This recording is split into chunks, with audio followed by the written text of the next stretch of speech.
So generally, when we look at statistics, men are at higher risk of completed suicide, particularly younger men, and then men who are kind of getting older. And those extremes of age are for different reasons. Younger men tend to maybe be more impulsive or engage in higher risk-taking behaviors, whereas older men tend to have higher levels of medical illness. They tend to be more likely to be isolated, which puts them at risk. There are a number of other risk factors, though, for individuals.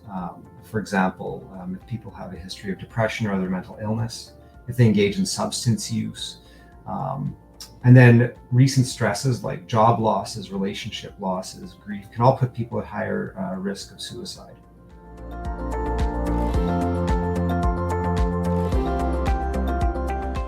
Well, I think the first thing is to just have an awareness. Oftentimes people are uncomfortable talking about suicide.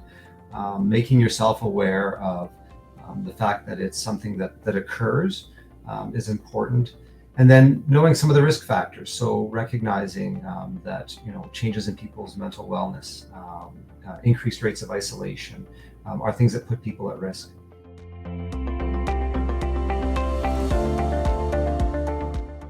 So general risk factors for suicide that are modifiable are things like social isolation. So being connected to others is actually a very important thing for multiple aspects of our health, including our mental health and risk of suicide.